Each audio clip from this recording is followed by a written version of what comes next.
মানুষের কি ব্রেইন দেখেন, মানুষ জমিন ছেড়ে আকাশে চলে যায়। পাখি দেখে মানুষের শখ হলো পাখি যেহেতু উঠতে পারে আমরাও পারবো। অরবিল রাইট, উইলবার রাইট, দুই ভাই মিলে আঁকাঝোঁকা করতে করতে করতে করতে প্লেন বানায় ফেললো, কোন সুবহানাল্লাহ। এখন পাখিও ওরে, আমরাও ওরি।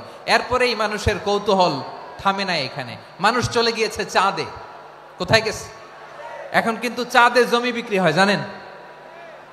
পৃথিবী নিয়ে মারামারি শেষ, রাশিয়া আমেরিকা এখন ধরছে চাঁদ আর মঙ্গল গ্রহ। এখন চাঁদে জমি বিক্রি হয়, মঙ্গলে জমি বিক্রি হয়। এই চাঁদ, মঙ্গল, বৃহস্পতি, শনি সব আল্লাহ তাআলা আমাদের জন্য বানিয়েছেন। সুবহানাল্লাহ পড়েন। মানুষ সাগরের উপরে চড়ে, শূন্যে ভেসে বেড়ায়, পাহাড় কেটে সুড়ঙ্গ বানায়, টানেল বানায়। মানুষ ব্রডব্যান্ডের লাইন নিয়ে যায় সাগরের ভেতর দিয়ে, এক দেশ থেকে আরেক দেশে, এক মহাদেশ থেকে আরেক মহাদেশে। সুবহানাল্লাহ পড়েন।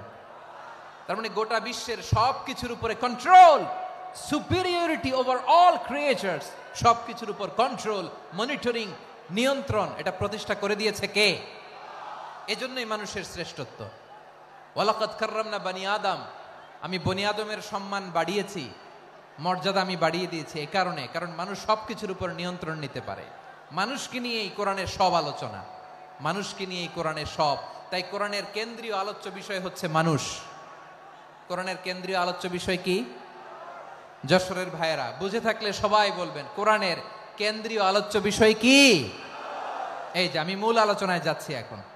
কেন মানুষ কোরআনের কেন্দ্রীয় আলোচ্য বিষয়? এই যে ভাইয়েরা, এই যে হাত জোর করে, এই যে Jessore Gen Z, the smart people of Jessore, হাত জোর করে বলতেছে, হাত জোর করে তোদের কাছে আল্লাহর দোহাই লাগে, স্টপ স্টপ।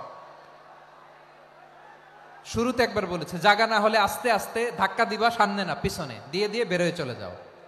এলইডিতে দেখো, এই যে এই যে আল্লাহর ওয়াস্তে জায়গা না হলে ওদিকে যাও। কোরআনের মাহফিলে বিশৃঙ্খলা, এটা কাফিরদের আলামত। কাফিররা শীষ দিত, শীষ। বিশ্বনবী কোরআনের তাফসির করলে কাফিররা শীষ দিত আর ক্ল্যাপিং করত, হুইসেল এন্ড ক্ল্যাপিং। তো আমরা কি এখানে বিশৃঙ্খলা করতে আসছি? তো বারবার থামানো লাগে কেন? কোনো আওয়াজ হবে না, বললাম তো স্টপ। আওয়াজ করে বলুন, কোরআনের কেন্দ্রীয় আলোচ্য বিষয় কি? সবাই বলেননি। এতগুলো মানুষ উত্তর দিলে এতটুকু আওয়াজ হয়, অন্তত আমি বিশ্বাস করি না। যশোর, আওয়াজ করে বলো, কোরআনের কেন্দ্রীয় আলোচ্য বিষয় কি?